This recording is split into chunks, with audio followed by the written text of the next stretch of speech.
Génial. Bonjour à tous. Merci Jacob. Caroline, toujours un plaisir. George, je te salue à travers le web.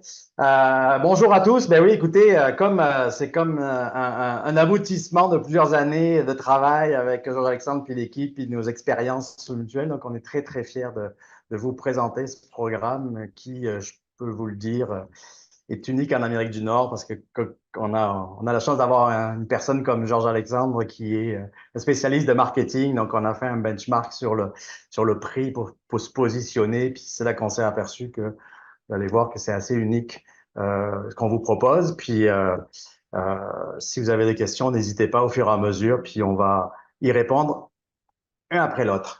Donc, en effet, c'est un programme dédié aux gestionnaires des ventes B2B. C'est un programme qui a un objectif de vous équiper, quel que soit l'endroit où vous partez, à augmenter de façon durable aux ventes payantes. Donc, c'est important le mot durable, puis vous allez voir comment on structure ça. Jacob a fait rapidement le tour des participants. Georges Alexandre, comme moi, on vient du monde de la vente, de la gestion des ventes.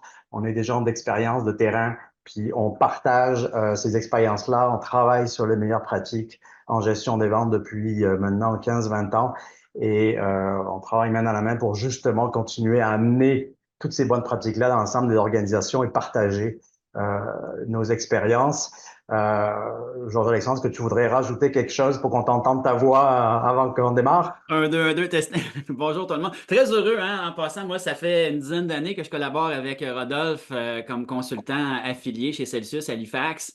Et c'est la première fois que j'ai l'occasion de mettre à la fois mes deux chapeaux, donc celui d'enseignant en marketing à l'Université Laval et aussi de consultant. Alors, tant mieux, très heureux d'avoir cette opportunité. Très heureux d'être avec vous autres, tout le monde. Bon, rapidement, il paraît qu'il faut qu'on parle aussi d'Halifax Consulting. Je pense que c'était important pour aller chercher une certaine profondeur dans ce qu'on va vous amener. C'est le leader européen. On est parmi les leaders mondiaux. On est présent partout sur la planète, 90 consultants des différents clients de différentes industries qui vont nous permettre aussi de jouer dans le service, dans le manufacturier, etc., etc. Il faut savoir aussi que c'est le plus gros éditeur mondial de livres sur la gestion des ventes et les ventes en français. Donc, on parle d'un livre à peu près tous les 18 à 2 ans. Donc, on est toujours en quête des meilleures pratiques pour amener nos clients en avance sur la compétition. Différents partenariats universitaires, hein, parce que quand on est dans la meilleure pratique, ben, c'est sûr que de rester proche des universités, c'est très important. Puis, rapidement, ben, ça vous donne un peu aussi notre, comme on dit en bon latin, notre footprint de nos clients à travers la planète. Je vous dirais que nous, Georges Alexandre et moi, on a aussi la mission, au-delà de ces grandes organisations, de d'amener les bonnes pratiques dans le monde de la PME, des entreprises québécoises, avec ses particularités par rapport à son marché et son développement. Donc, on est des experts là-dedans. Petite parenthèse, nous avons écrit les meilleures pratiques en gestion des ventes en 2015 pour le ministère de l'Économie et de l'Innovation. Puis on continue à le faire. Puis maintenant, je suis très content de le faire avec mon alma mater. OK, rapidement, on dit en vente, c'est important de faire un ancrage, puis on ne sait pas ce qui se passe en 2024. S'il se passe quelque chose, au moins vous avez tous les tenants et les aboutissants du programme. Hein, c'est un programme sur, vous allez voir, on va le décortiquer, ce qu'il y a à l'intérieur de ça. On parle de 12 semaines. Ce qu'il faut retenir, en fait, c'est vraiment un programme personnalisé. C'est-à-dire que vous n'allez pas vous asseoir derrière votre écran, puis Georges Alexandre et moi, on va vous raconter plein de belles histoires, de success stories, de toutes sortes de genres d'entreprises, puis on espère que ça va marcher. Non, non, on va vraiment travailler avec vous. On va solliciter le partage aussi. On va avoir plein de directeurs des ventes autour de la table. Il y a plein d'expériences on va aussi être des animateurs au-delà d'amener les meilleures pratiques d'affaires. J'ai la chance d'animer depuis 5 ans le cercle des directeurs des ventes au Québec. Puis c'est ça aussi qu'on amène, ce partage d'expérience. Puis l'Université Laval et nous, on a décidé de dire, ben, ceux qui sont prêts à embarquer avant le 21 juin, il y a une prime ce qu'on appelle en marketing, hein, le early adapter, donc ceux qui embarquent rapidement. Puis plongeons dans le vif du sujet parce que vous êtes là pour savoir pourquoi je devrais m'inscrire à ce programme et qu'est-ce que ça va me donner moi comme gestionnaire des ventes et à mon entreprise, bien entendu. parce que c'est un investissement des deux côtés. J'ai envie de commencer par celle-là. Qui a dit ça à votre avis? Donc, je m'excuse, il paraît qu'il ne faut pas lire les slides, mais celle-là, je vais la lire parce que je l'aime un peu vite. J'accepte maintenant qu'on ne m'aime pas. C'est dur, c'est un désir inné d'être aimé, mais mon rôle, ce n'est pas d'être aimé, c'est d'être respecté. Ma vie a changé le jour où j'ai accepté ça. Je prends parfois des décisions impopulaires, mais toujours pour le bien de l'équipe. On n'a pas de live, donc si je continue, on creuse un peu plus sur ce personnage. Qui, à votre avis, a ces statistiques-là? On parle de 209 victoires et 41 défaites. C'est les dernières statistiques 2024. On parle qu'en 2008, oh, là, il y en a qui commencent à allumer, première Coupe Vanier de l'histoire sans aucune défaite pendant l'année. Zéro défaite. On parle de 10 Coupes Vanier à son actif. Bien entendu, pour ceux qui connaissent et qui s'intéressent au sport universitaire, le petit indice, on parle bien de Glenn Constantin. Pourquoi on parle de Glenn Constantin? Oui, un, parce qu'il est à l'Université Laval. Deux, parce que ce qui est intéressant, c'est que quand on regarde sa réalité comme coach universitaire, en fait, ce qui est intéressant, c'est comment il peut, année après année, avec des joueurs qui changent, ça vous parle peut-être comme directeur des ventes, hein, les joueurs changent, mais finalement, il est toujours capable de livrer des résultats. Hein, donc, l'équipe change, les joueurs changent, mais qu'est-ce qui fait la différence? En fait, c'est sa capacité à avoir mis en place une structure, ce qu'on appelle robuste. Je ne parle pas de performance, on parle de robuste. Robuste, c'est la capacité après année de répéter les scores, les performances qu'on fait en vente, bien entendu. On parle de chiffre d'affaires. Donc, ça veut dire que rien n'est laissé au hasard. On va parler de recrutement, on va parler de formation, on va parler d'entraînement, de motivation, de tableau de bord, etc., etc., etc. J'ai eu la chance de croiser plusieurs anciens joueurs qui sont passés dans l'école de M. Constantin et je peux vous dire que peut-être que même l'armée, ils ont des choses à apprendre, mais de notre côté, la motivation est super importante et l'introduction est super importante. Donc, nous, ce qu'on veut, c'est se dire pourquoi on ne serait pas capable de faire la même chose dans la fonction qui, j'aime bien le dire, qui est la seule qui écrit des signes positifs dans les états de résultats. Hein, dans les états de résultats, il y a la ligne d'en haut qui s'appelle les ventes et tout le reste, c'est les autres départements qui mangent l'argent qu'on a rentré. Et quand je suis à l'entreprise, ben, j'espère qu'il en reste en bas.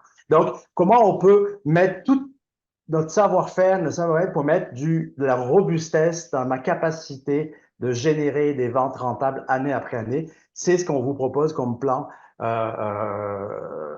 pour le programme. Et d'ailleurs, c'est intéressant parce que je pense je dois être écouté par Siri ou je sais pas qui en ce moment parce que Gartner a sorti des statistiques il y a quelques semaines dans un livre blanc où il dit que quand on augmente la performance, la structure, et puis là on parle d'outils, bien entendu, le AI, qu'est-ce qu'on fait, les processus CRM, la formation, on peut aller chercher jusqu'à 27% d'efficacité par semaine par vendeur. Ça veut dire qu'en général, un vendeur qui n'est pas entouré, coaché, etc., etc., comme n'importe quel joueur au football ou le sport que vous voulez, ben, on va atteindre un maximum de performance et quand on l'encadre comme il faut, on peut aller chercher jusqu'à 27%. Je vous laisse imaginer ce qu'on peut faire avec 25% de temps par semaine par vendeur.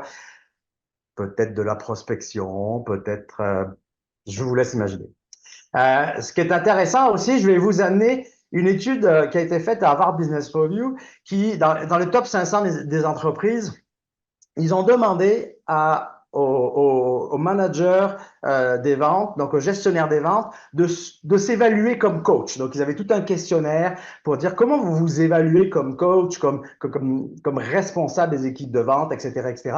Et ils ont passé le même questionnaire au niveau de l'équipe en disant, vous, équipe de ce gestionnaire, comment vous l'évaluez avec les mêmes questions? Ce qui est intéressant comme réponse, c'est que regardez, les gestionnaires s'évaluaient à 79% d'excellents coachs, alors que son équipe était à 38%, une évaluation de 38%. Je ne pense pas que c'est votre cas, parce que sinon vous ne serez pas là, mais il y a une réalité qui fait que c'est quoi la définition d'un bon gestionnaire des ventes, puis on va avoir le plaisir de vous en parler. Donc, on a notre partenaire officiel, Olivier, qui va nous lancer un premier sondage, puis je vais laisser Georges Alexandre partir la question. Partons essentiellement de ces statistiques qui nous viennent de Gartner, qui nous viennent du Harvard Business Review, et parlons de vos problématiques à vous directement. On vous pose la question à vous directement. Laquelle de ces problématiques, Olivier, je pense qu'on n'a pas le bon sondage présentement à l'écran. Merci beaucoup. Donc, l'autre sondage. Donc, laquelle de ces problématiques vous parle davantage? Alors, on a rassemblé ici sur la diapositive, merci beaucoup, Olivier. On a rassemblé sur cette diapositive-là et dans ce sondage-là les principales problématiques qui nous sont généralement adressées par les clients avec lesquels on travaille. Il y en a probablement là-dedans qui vous parlent un peu plus. On est tout simplement curieux de savoir laquelle ou lesquelles parmi ces options-là vous parlent davantage. Pendant que les gens répondent à tout ça, on peut tout simplement vous rassurer en disant que peu importe la ou les problématiques que vous avez dans votre département des ventes, la bonne nouvelle, c'est qu'il existe des solutions et c'est pour ça qu'on est là. On peut travailler à différents niveaux, que ce soit au niveau de l'agilité, de la robustesse, au niveau du gestionnaire qui est vous-même ou encore au niveau des équipes de vente. Alors, peu importe là où les problématiques que vous avez présentement dans votre fonction vente, on veut s'assurer qu'à la fin de ce webinaire-ci, mais à la fin aussi du programme de formation, vous allez avoir en main tous les outils dont vous aurez besoin pour pouvoir régler ces problématiques-là. Est-ce qu'on a les résultats déjà, Olivier? Oui, tout à fait. Je vais même les afficher à tout le monde. Alors, je partage les résultats à l'instant. Voilà. C'est presque rassurant de savoir que nos statistiques habituelles ne mentent pas, en effet. Hein, c'est la chose qui revient le plus souvent. Nos structures de vente, on manque de structure, on manque d'uniformité. Et par la structure, très souvent, c'est notre structure qui va donner de la robustesse à notre fonction vente. Et c'est une grande, grande partie du contenu du webinaire d'aujourd'hui et du programme de formation aussi qu'on vous offre. Je suis surpris, généralement, on a un peu plus de problématiques par rapport à la rentabilité des ventes, mais évidemment, je ne suis pas surpris de voir que la structure et l'uniformité font partie des problématiques qui vous parlent davantage. Rodolphe, à toi la Yes, parole. puis c'est sûr qu'on avait un choix unique, donc, mais j'aime ça aussi. Notre fonction comme gestionnaire de vente et comme pompier, c'est peut-être l'une des explications qui explique la différence entre 79 et 38. Des fois, on confond le fait que je suis un excellent pompier versus je suis capable d'amener mon équipe plus loin, mais on va continuer là-dessus. Merci, Olivier. OK, bon. Ben, si je reviens sur Gartner, justement, là-dessus, puis si ça va me faire plaisir, puis vous pouvez aller le chercher, il est disponible, c'est pas un secret. On rentrera pas dans le détail de chaque petit carré pour rassurer Jacob qui avait peur quand j'ai présenté ça. C'est juste pour vous montrer la cartographie de comment devrait être structuré et tous les éléments qui sont présents dans un département des ventes. Le but, c'est pas de vous faire peur, c'est d'identifier ensemble, lors du programme, lesquels on va renforcer ou mettre en place par rapport à vos objectifs. C'est là que la personnalisation est hyper importante. J'arrête de parler de ça. La robustesse d'une fonction vente, je vais vous parler de deux grands volets, puis c'est comme ça qu'on a découpé l'offre.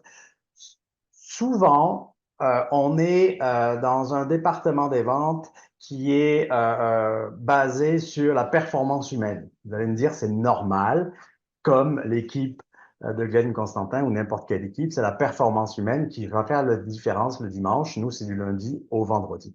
Donc, on va travailler sur les compétences, la connaissance, la motivation, c'est des choses qu'on va travailler et on va mettre beaucoup d'énergie sur notre équipe à ce niveau-là. Et ce qu'on s'aperçoit, en fait, c'est que la robustesse dans ce contexte-là, elle ne marche et elle ne maintient que et si j'ai toujours la même équipe. Le jour où mon gestionnaire s'en va, le jour où mon équipe, il y en a un qui s'en va, qui découvre un territoire, il y a peut-être que toutes ses connaissances, ses compétences, sa motivation vont partir ailleurs. Ce qui nous amène à, pour parler de robustesse, on doit avoir une structure qui vient supporter cette équipe-là. Structure, ça veut dire quoi? Je le résumé, on l'a résumé en 3 mots, l'orientation. Il y a beaucoup de choses en orientation. C'est quoi les objectifs que je veux atteindre? On va en parler tout à l'heure. C'est quoi les marchés, les clients cibles, tout ce qu'il y a à l'intérieur de ça? Où est-ce que je mets mon énergie comme organisation, comme équipe? Ça se planifie. Tu vois qu'on a la chance d'avoir un partenaire de longue date et un ami qui est rejoint en cause, puis il serait d'accord avec moi. Hein, la stratégie, l'orientation, ça part de là, où je m'en vais. Une fois que je sais où je m'en vais, ben, les actions, c'est des processus. Je vais mettre en place ce qu'il faut pour y aller. Okay? Comme je dis souvent à la blague à mes clients, si vous voulez partir en vacances, que vous ne savez pas où aller, il y a de fortes chances que vous allez vous retrouver nulle part. Okay? Puis donc, on est vraiment à ce niveau-là. Et bien entendu, dans le développement, c'est tout ce qu'on appelle les outils, les tableaux de bord, tout ce qui va faire que mes actions vont se mettre en route. Si j'ai cette structure-là, ça va permettre de, quand on va tomber dans l'équipe, la partie efficacité, d'optimiser chacun des équipes. Puis, on s'en vient aux Jeux olympiques à Paris. Là. Ben, il n'y a pas, je vous le promets, il n'y a pas un champion olympique qui va être sur la première marche qui n'a pas eu 5 coachs minimum pour l'amener là. Avec une structure qui, depuis 4 ans, s'entraîne. C'est ça qui va faire la différence. Et bien entendu, la motivation, ce qui fait la différence entre la première, la deuxième et la troisième place. On va rentrer dans le vif du sujet, dans ce qu'on appelle la robustesse des ventes. C'est quoi? C'est la structure fois mon efficacité. On ne peut pas s'en sortir. Ça prend vraiment les deux. On est dans le sport. Qu'est-ce qui fait qu'on a un champion de Formule 1 qui se retrouve en haut du podium? Justement, ben, c'est peut-être parce que pendant qu'il était dans sa course, il était optimal. Et pour être optimal dans sa course, à chacun des virages, à chacun de sa stratégie de changement de pneus, etc., c'est qu'il avait un ingénieur de course qui en permanence, c'est un travail d'équipe. Vous voyez, gestionnaire des ventes, mandat, travail d'équipe, c'est fondamental. Mais c'est sûr que pour faire ce qu'ils sont en train de faire là et puis venir sur le podium, ben, il a fallu qu'ils se préparent. Il a fallu qu'ils montent tous les scénarios. On parle de jeu de rôle, on parle de stratégie, on parle d'accompagner mes équipes avant d'aller agir et non pas de faire une rétroaction.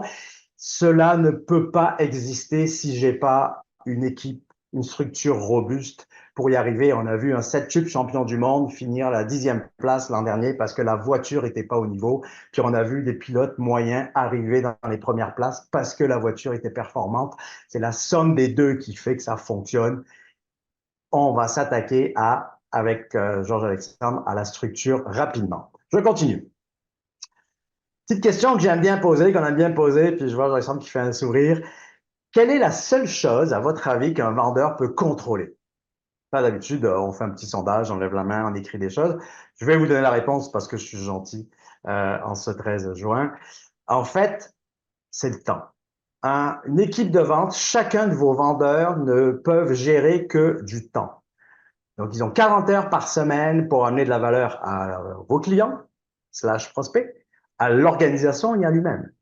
Donc, nous, comme gestionnaire des ventes, notre obsession, c'est où est-ce que mon équipe met son temps. N'oubliez pas, structure, 27% qu'on peut aller chercher d'efficacité en moyenne. Puis c'est pas nous qui le disons, mais on aurait pu quasiment les écrire, ces statistiques-là. Donc, pour faire ça, ben, on va vous présenter en fait les rouages de la fonction de la fonction vente. On appelle ça le modèle RAC. Puis la première chose qu'on veut, c'est sûr que on veut s'assurer que cette fonction vente, en fait, elle soit réglée comme les rouages d'une montre. Et s'il y a un rouage qui est déséquilibré, ben, on va voir les effets que ça peut avoir. Bien entendu, on commence toujours par, je vous le dis, les résultats qu'on veut atteindre. J'aime ça plutôt que des objectifs. Quand on parle de résultats à atteindre, ça devient un peu plus complet. Produits, services, multitude de choses, mes clients actifs, comment je veux travailler avec, combien j'en veux, quel pourcentage, etc., etc., le revenu moyen, mes nouveaux clients, bien entendu, pour aller chercher de la croissance, etc. Et au top de la liste, vente et profit, puis on le met toujours en haut, mais en fait, c'est un petit morceau parce que si j'ai vendu mes produits, mes services avec à valeur ajoutée à chacun de mes clients, mes nouveaux clients, c'est une conséquence finalement, mes ventes et mon profit. Pour faire ça, on a 3 grands engrenages. Le premier, bien entendu, c'est mes clients. Mes clients, on a 3 catégories de clients. On a mes clients actifs. Ça, on va les appeler mes loyaux, ceux qui sont avec vous depuis longtemps, ceux avec qui ça va bien, etc., etc. On a ce qu'on appelle des clients à fort développement, fort potentiel. Ça, c'est des gens où on peut encore grandir chez eux. Mini secret. En moyenne, il dort 20% de votre chiffre d'affaires chez vos clients. Ça, c'est la partie verte. En moyenne, il dort 20% de notre chiffre d'affaires chez vos clients parce qu'ils ne savent pas tout ce que vous faites. Vous n'avez pas optimisé votre vente, etc., etc., etc. C'est une statistique qu'on connaît depuis longtemps, puis que nous, on vérifie depuis que on fait des analyses et des diagnostics avec nos clients. Donc, c'est sûr que si je ne vais pas optimiser ma partie rouge et ma partie verte, qu'est-ce qui se passe? Ben, automatiquement, je vais pas chercher tout le potentiel. Ça veut dire que je suis condamné à compenser avec plus de prospection. Dernièrement, encore quelques statistiques. Je pense qu'après la pandémie, et tous les experts de vente américains se sont dit qu'ils allaient faire plein de sondages parce que tout le monde était à la maison. Mais on est sorti en 2024. Je vous invite à aller voir ces statistiques-là, mais aller chercher un nouveau client, c'est 25 fois plus d'énergie et de coûts que de garder et de grandir avec un client. 25 fois plus. Je vous juste imaginer, là. Puis, en 2018, on parlait de 17 fois, on est rendu à 25 fois. OK? D'où l'importance d'aller optimiser ce que j'ai. Pour faire cette optimisation du portefeuille client, de la clientèle, bien entendu, ça ne peut se faire que si j'ai des activités. Ces activités, on les décomposer à 3 parties. La quantité, combien d'activités je fais par semaine ou par mois avec chacun de mes clients, etc., etc. La direction, est-ce que je les mets à la bonne place? Okay? Et bien entendu, la qualité pour être capable de les transformer et d'aller chercher mes objectifs à chacune des rencontres. Tout ça n'existe que dans un CRM pour que tout ça, ça s'anime et se vive, bien entendu. Ben, ça prend une équipe. Ça prend une équipe qui a des compétences. Ces compétences, elles sont divisées à 3. Vous retrouvez ma pyramide, hein. Les connaissances, savoir-faire, savoir-être, extrêmement important. La motivation, un vendeur qui se lève un mercredi matin et pas motivé, ben, c'est une journée perdue. Il est mieux d'aller jouer au golf. Et le mental, parce qu'on est dans un mode en 2024 que les ventes deviennent de plus en plus complexes, les achats prennent de plus en plus de place. Avant, on parlait à 1 ou 2 personnes, maintenant on est rendu à 5, 6 personnes. Donc, il faut être capable de résister et on voit des cycles de vente qui s'allongent. Donc, bien entendu, motivation au jour le jour, mais une capacité d'endurance importante. Et c'est là que vous intervenez comme gestionnaire des ventes. C'est là que vous, comme gestionnaire des ventes, vous avez 2 grands rôles qui est ce qu'on appelle l'architecte, l'ingénieur, le pilote, en fait, de cette équipe-là. Donc, fixer les objectifs, les processus, les tableaux de bord, analyser ce qui se passe et ce qui s'en vient, suivre pour, bien entendu, corriger, améliorer, renforcer. Et vous avez un rôle de coach. Donc, vous avez un double chapeau. La bonne nouvelle, vous pensez que je vais en avoir plein, en fait, mais non, en fait, vous avez 2 chapeaux. C'est le pilote et le coach en même temps pour évaluer les compétences, les connaissances et la motivation. Puis, bien entendu, tout ça, on le développe puis on le suit. Donc, c'est votre rôle. C'est comme ça c'est là-dessus qu'on s'est aligné pour vous le programme. Donc, le programme, 12 semaines, à peu près, on a évalué 2h30 à 3 heures par semaine. La première semaine, on se dit coucou, tout le monde va bien, on se présente, les objectifs. Deuxième semaine, diagnostic individuel. On veut savoir quel profil de gestionnaire vous êtes. On veut savoir où est-ce que vous en êtes dans votre maturité d'organisation de votre structure. Et à partir de là, 1h30 en individuel avec Georges Alexandre ou avec moi, selon les affinités industrielles, défis, etc., etc. Et on regarde ensemble votre réalité. Et c'est de là qu'ensemble, on va se fixer des objectifs, nous, comme accompagnateurs experts, et vous, comme experts dans votre domaine et votre réalité. On va se fixer des objectifs à travers le programme qui fait que chacune des personnes qui vont finir le programme ne finiront pas peut-être avec le même style de cahier du participant parce qu'on a des objectifs différents, développer de nouveaux marchés, accroître mon réseau de distribution, renforcer mon équipe de vente, etc., etc., etc. Il y a beaucoup de choses à faire qui nous amènent donc dans la deuxième partie, si on nous dit le lancement, qui est la mécanique, la structure qu'on va pouvoir mettre en place. C'est là où mon ingénieur des ventes, Georges Alexandre, va vous accompagner de partir des objectifs que vous vous fixez, puis les amener en activité hebdomadaire.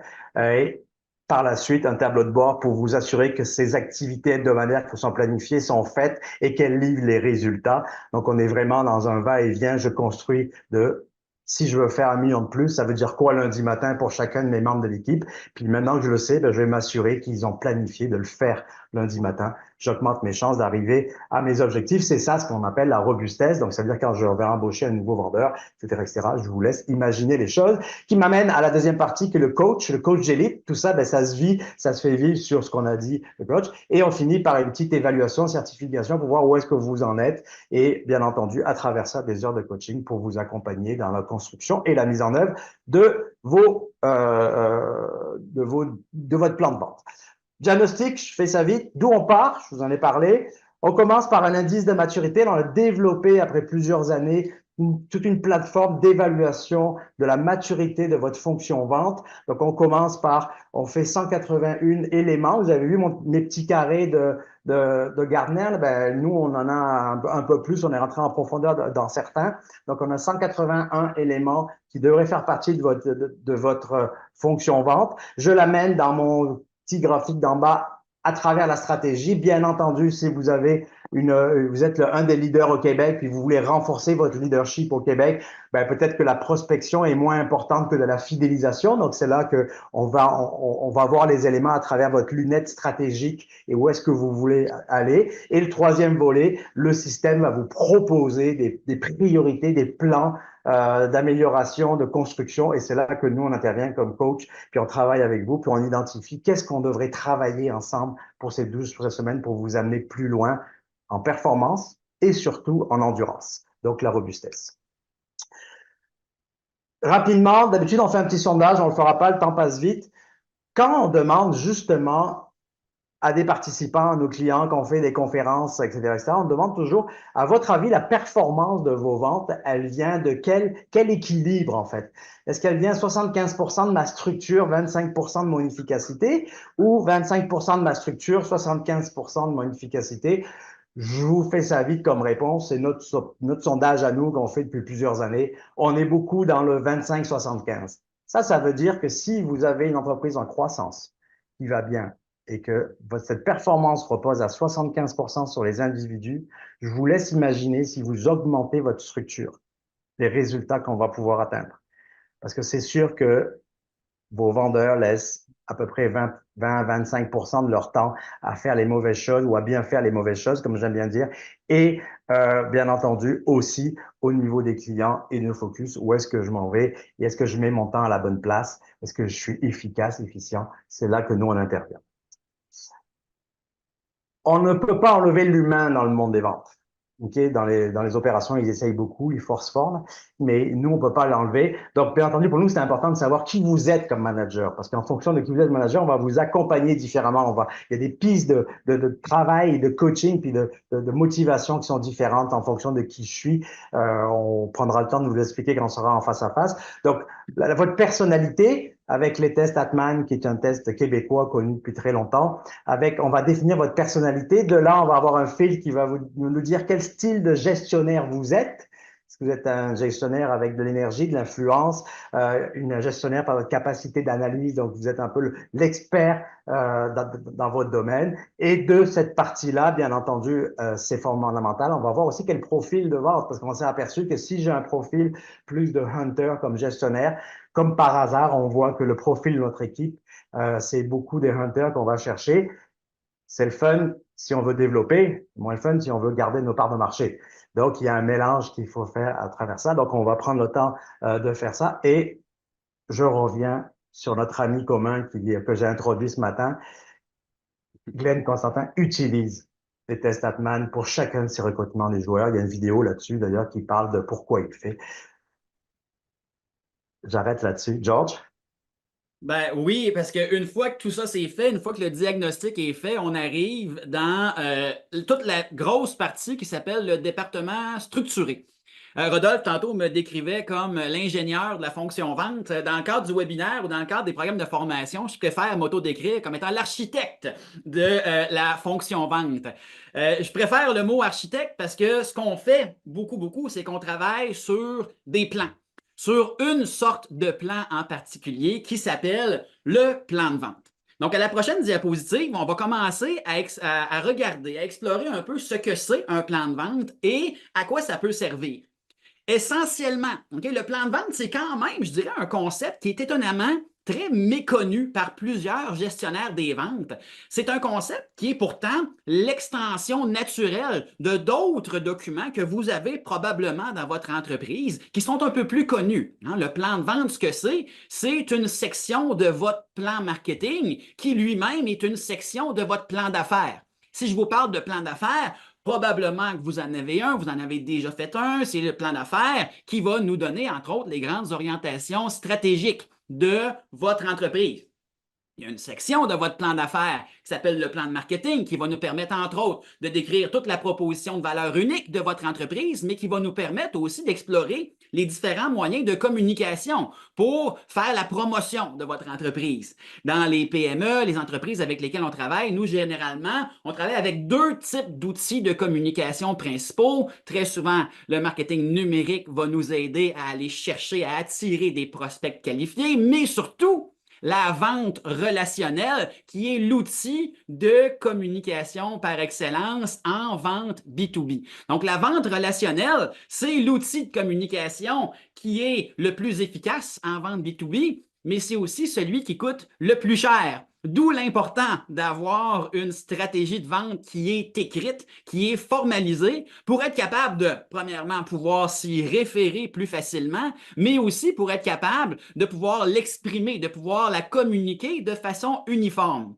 Alors, vous voyez que le plan de vente est l'extension du plan de marketing qui lui-même est l'extension du plan d'affaires. Une image qu'on aime bien utiliser à l'interne, hein, c'est, voyez le plan d'affaires comme étant le cerveau de votre entreprise, le plan marketing comme étant son bras qui nous donne une orientation générale et le plan de vente comme étant la main qui nous permet d'aller saisir des opportunités. C'est important que les trois travaillent ensemble. Donc, des fois, même quand on travaille exclusivement sur le plan de vente, il faut aller rechercher des éléments qui se retrouvent dans votre plan marketing, dans votre plan d'affaires, tout simplement pour éviter d'avoir une main qui se promène toute seule un peu partout, comme dans la famille Addams. Je ne sais pas si la référence est encore bonne. C'est quand même, on vient peut-être de perdre les plus jeunes. Un film quand même qui date d'une trentaine d'années. Mais dans la famille Addams, il y avait ça, une petite main qui était déconnectée. C'est ce qu'on ne veut pas avoir essentiellement. Donc, sur la prochaine diapositive, on va se demander qu'est-ce qu'il y a dans un plan de vente essentiellement, qu'est-ce qu'on peut faire avec tout ça, c'est quoi les principales sections du plan de vente. Et on va se rendre compte, donc je vous présente essentiellement la colonne vertébrale de votre plan de vente, c'est en gros, c'est la table des matières de ce qu'il va y avoir dans votre plan de vente. Donc on veut définir de façon formelle et ensuite on veut les mettre en œuvre, on veut les déployer, mais d'abord on veut les formaliser, les bonnes actions, le bon moment pour faire ces bonnes actions-là, les bonnes personnes à qui on doit s'adresser et la bonne manière. Donc, sous-entendu dans un plan de vente, il y a deux éléments qui sont hyper importants. On parle beaucoup de qualification, préparez-vous, on va en parler beaucoup de qualification, mais aussi de processus. Les processus qui nous permettent de faire les bonnes actions au bon moment, donc les grandes étapes de votre stratégie de vente, mais aussi la qualification qui nous permet de définir les bonnes personnes à qui on veut s'adresser et aussi la bonne manière pour pouvoir s'adresser efficacement à ces gens-là. Donc, c'est à ça que ça sert essentiellement, c'est ça qu'il y a dans un plan de vente. Si on regarde sur la prochaine diapositive au niveau des bénéfices, donc pourquoi dans votre entreprise, si ce n'est pas déjà fait, vous devriez avoir un plan de vente, bien, essentiellement, c'est pour vous permettre de varier vos sources de croissance. Très souvent, quand on parle de vente et puis quand on dit bah, j'ai besoin d'avoir plus de vente, j'ai besoin d'avoir plus de croissance, on dirait de façon instinctive. On pense toujours que la meilleure manière d'avoir plus de vente, c'est d'aller chercher plus de clients. Or, il existe plusieurs autres sources de croissance qui sont beaucoup plus accessibles que d'aller chercher des nouveaux clients. On peut parler, entre autres, donc de vendre plus à nos clients actuels, soit la vente croisée ou la vente complémentaire, la vente supplémentaire, upsell, cross-sell sont des concepts avec lesquels c'est important de travailler. On peut travailler sur la fidélisation des clients, donc pas seulement travailler sur vendre plus à mes clients actuels, mais travailler sur la récurrence à laquelle on va revendre à nos clients actuels, tout en essayant de raccourcir le cycle de vente.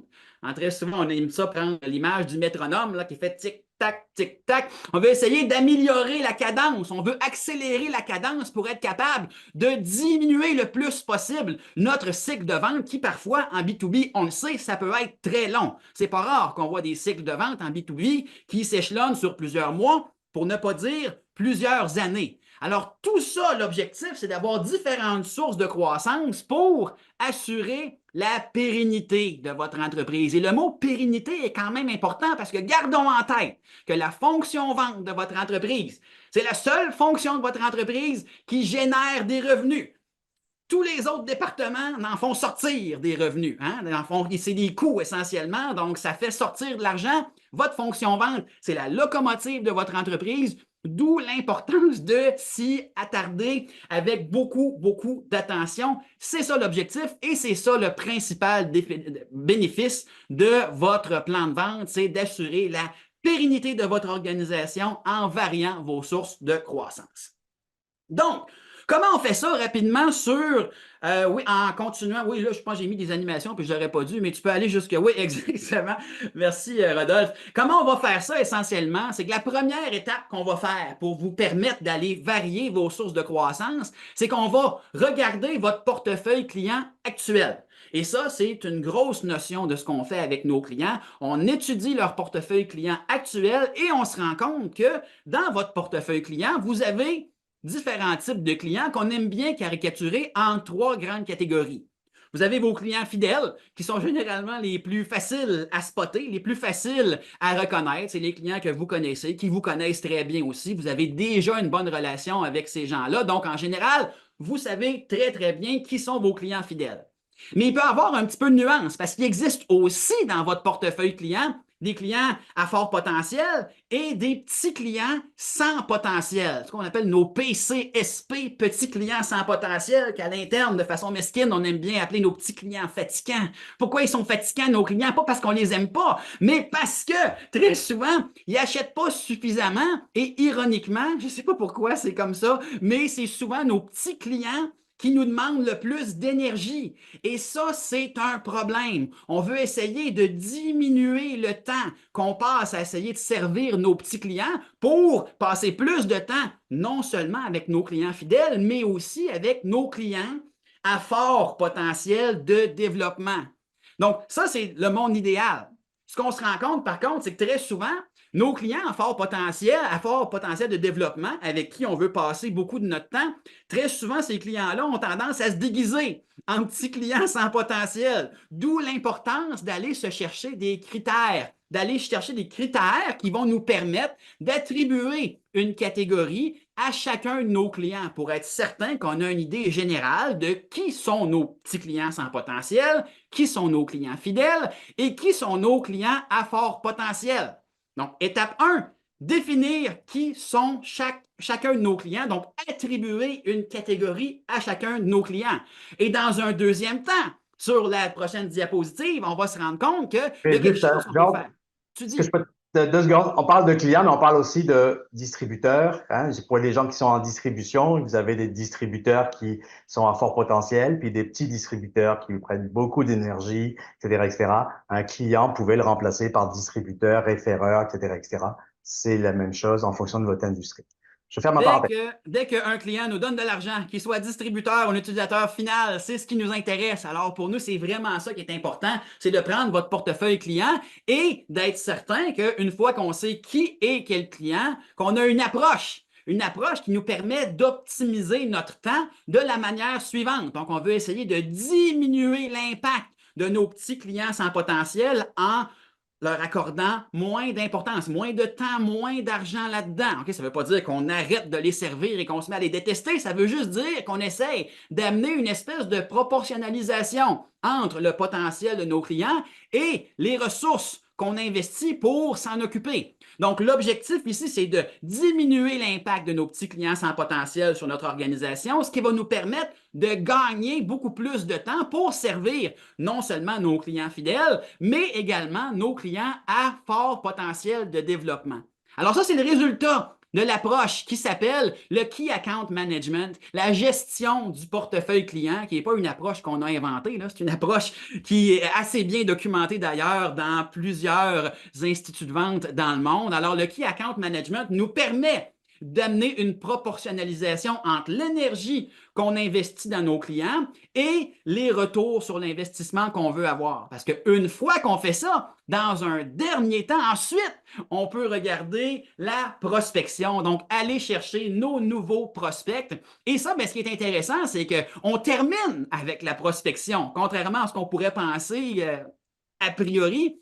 Des fois, il y en a qui disent pour avoir plus de ventes, d'abord on fait de la prospection et ensuite on fait du ménage. On vous propose l'inverse. D'abord, on fait le ménage et ensuite, on va aller chercher des nouveaux clients. L'objectif ici étant toujours d'optimiser notre temps, qui est le seul élément que vos vendeurs contrôle. Alors, c'est ça l'objectif. Et au risque de répéter ce que Rodolphe disait, la prospection, ça arrive en deuxième temps pour une raison très, très simple, c'est que n'oublions pas que dans votre portefeuille client actuel, il existe 20, peut-être même 25, 30% de croissance qui est possible sans même prospecter un seul client.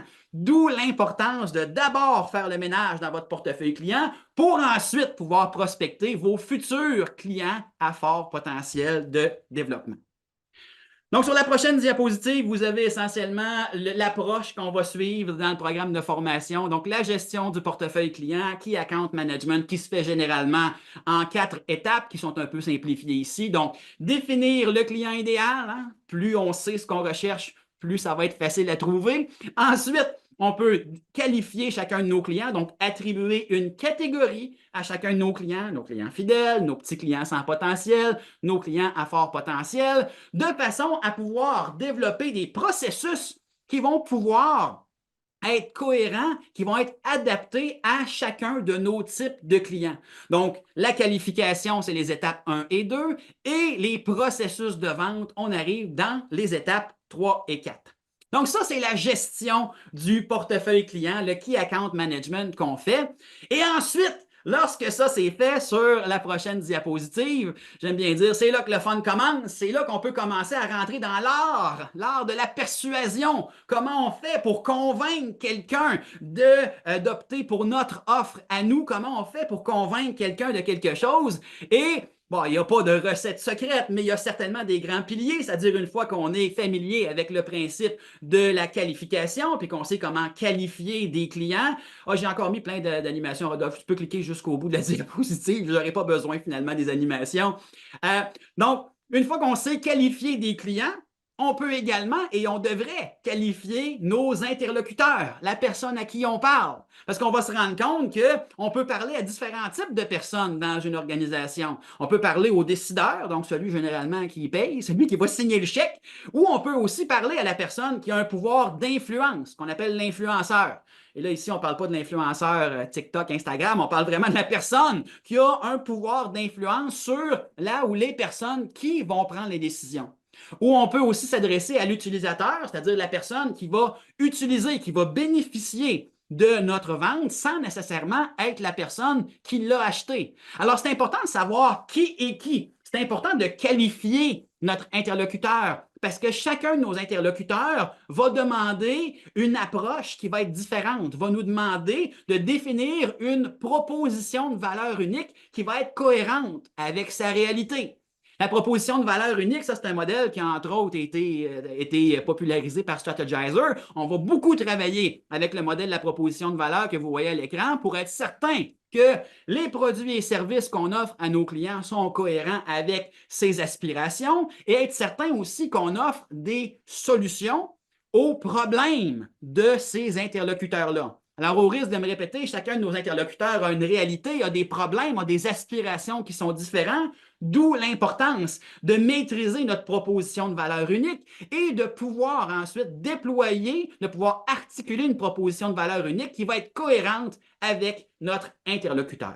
C'est ce qui va se passer dans l'ensemble de cette section du programme de formation. Alors, si on retourne sur la prochaine diapositive, sur la structure du programme, on va se rendre compte que la partie département structuré, donc c'est la partie dans laquelle on va se transformer en architecte de votre fonction vente. Et comme tous bons architectes, on va travailler avec un plan qui s'appelle le plan de vente. Excellent. Donc maintenant, vous voyez qu'on sait où est-ce qu'on s'en va, on sait vers qui on va courir, où on met notre énergie, nos 40 heures par semaine par individu. On sait comment ces heures-là vont être occupées en processus, en structure et en plus, en allant chercher les bonnes personnes en face de nous, décideurs, influenceurs, utilisateurs. On rentrera dans le sujet live quand on sera dans le programme, mais finalement, comme j'aime toujours dire, c'est toujours le même qui fait capoter la vente. C'est celui qu'on n'a pas convaincu parce que les 3 personnages vont acheter le même produit, pas pour les mêmes raisons, produits, services.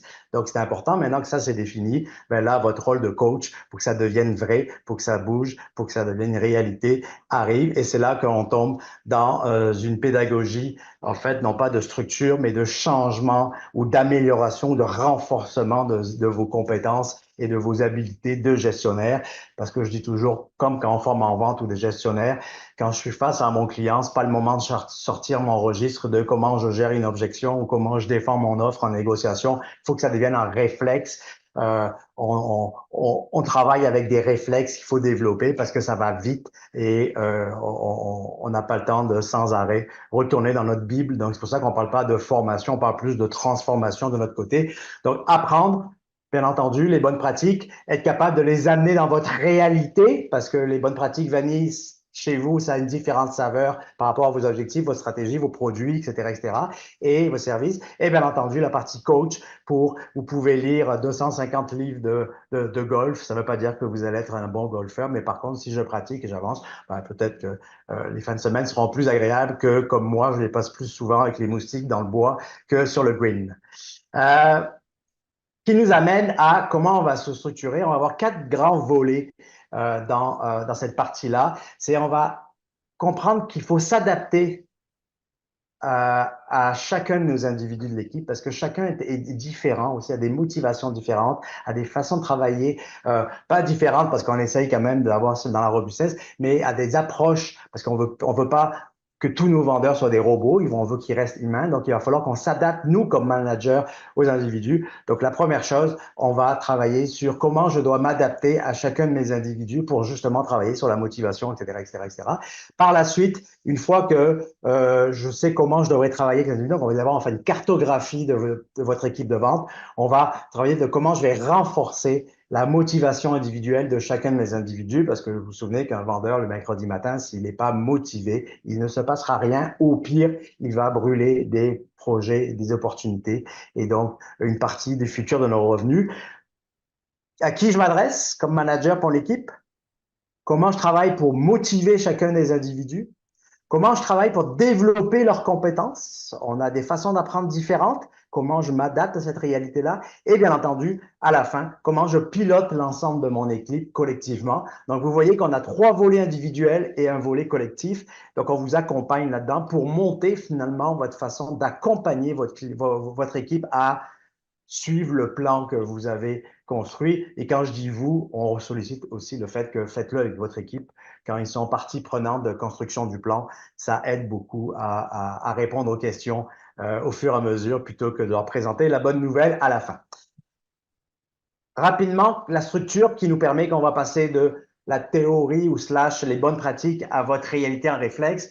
On va vous envoyer sur une plateforme de e-learning assez dynamique pour comprendre les erreurs, les bonnes actions, comme moi, gestionnaire en fonction de ça, qui va vous allumer. Vous allez avoir quelques exercices qui va faire qu'on va arriver collectivement, et c'est là qu'on va faire du partage de connaissances, d'expertise. On va vivre l'expérience ensemble. On va le mettre dans votre réalité pour nous amener après à des exercices asynchrones pour valider votre niveau de compréhension. Donc, on a joué avec les mêmes concepts 3, 4 fois différents. On parle jusqu'à 7 fois pour en développer un réflexe qui fait que l'une des 7e fois, ça va être du coaching individuel. Comment tu le fais? On va préparer à la limite s'il faut des rencontres de suivi de motivation de l'équipe.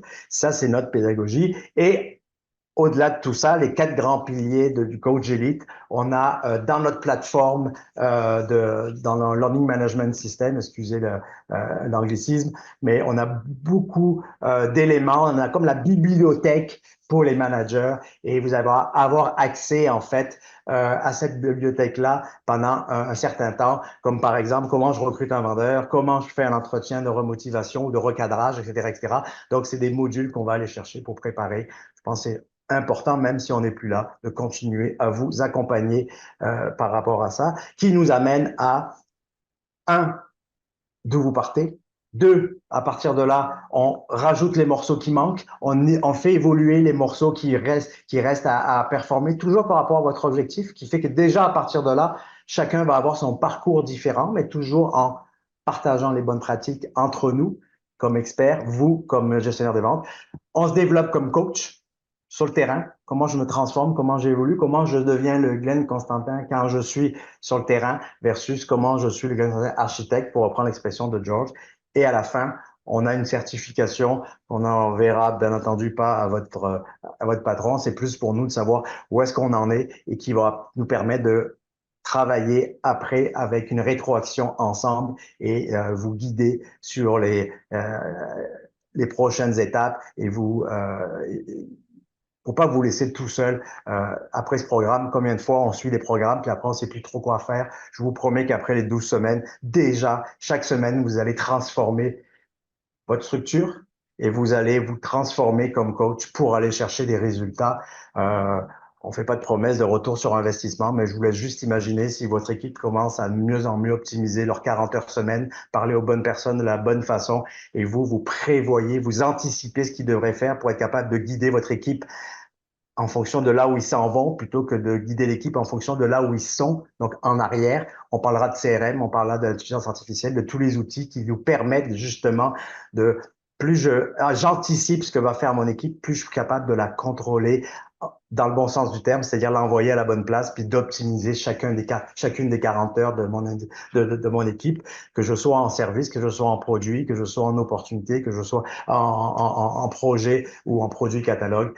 La recette, les grandes lignes de la recette, c'est la même. Ce qui va changer, c'est comment j'assemble les éléments par rapport à votre réalité. Morceau. On est rendu aux questions. Il nous reste 6 minutes. On est rentré dans notre temps. C'est incroyable.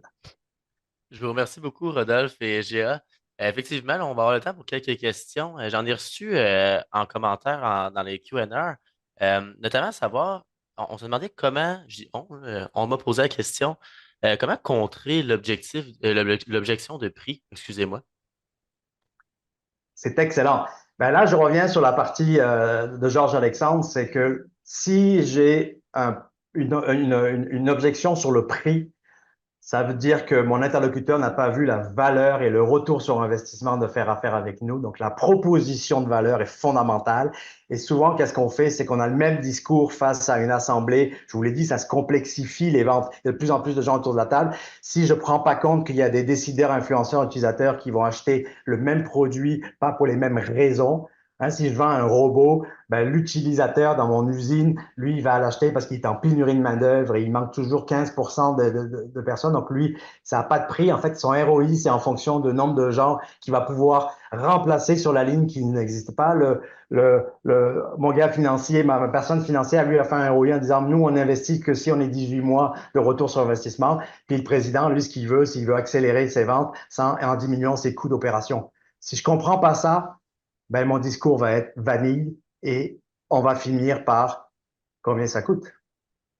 Effectivement. Donc, Si, beaucoup si je peux d'analyse. ajouter aussi là-dessus, c'est intéressant parce que faut pas oublier, des fois on devient stressé, hein, puis les vendeurs avec qui on travaille vont avoir le réflexe de dès qu'il y a l'objection de prix, qui est l'objection de loin la plus répandue, celle qu'on reçoit toujours en premier. L'objection de prix, n'oublions pas hein, que c'est bon signe.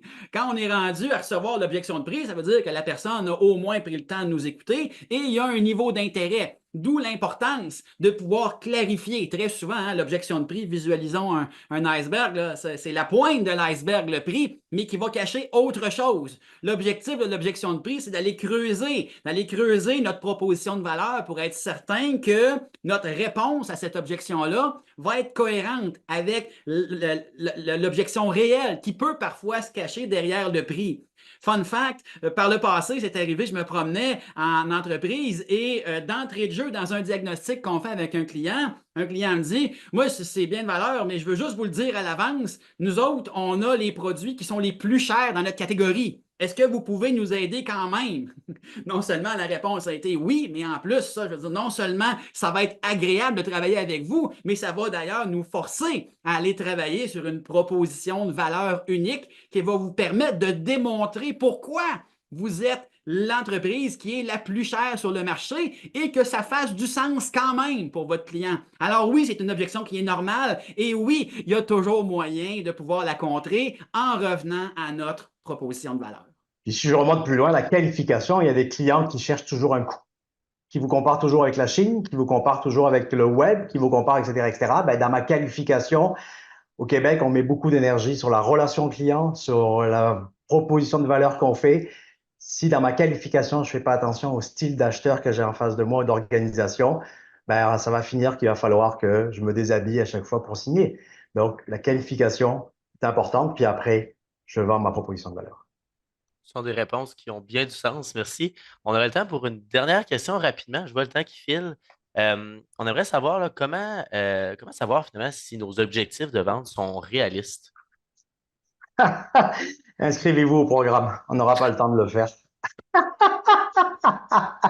C'est une excellente question. En fait, souvenez-vous, le résumé que Georges-Alexandre et moi on vous fait, un plan de vente, c'est un objectif que je décompose en activité hebdomadaire, ok, par toute la structure dont on vous a expliqué. Donc, si vous avez un objectif qui fait que ça vous prend, je dis n'importe quoi, mais ça vous prend 2000 heures par semaine pour le réaliser, vous le divisez par le nombre de vendeurs, puis vous vous apercevez si c'est réalisable ou pas. Si vous êtes proche de 1750 heures, ben c'est la bonne nouvelle, c'est qu'on va gagner 27% des trucs, on va être capable de le faire. Mais si vous êtes à la moitié, ben là, ça devient irréaliste parce que, ou alors il faut acquérir, ou alors il faut grandir l'équipe. Mais avant de grandir l'équipe, structurez-la, allez chercher le maximum. Donc, finalement, moi, je dis toujours, les objectifs, on peut mettre ce qu'on veut, on va le découper comme dans une usine. Si je veux doubler ma capacité de production, ben, notre directeur des opérations, qu'est-ce qu'il va faire? Il va nous dire, ben, ça prend une ligne de plus, ça prend un entrepôt supplémentaire, il faut agrandir. Ben, c'est un peu la même chose qu'on fait. Moi, j'ai des clients, on a des clients qui disent, ben, je fais 8 millions, je veux faire 16 millions dans 5 ans. Aucun problème.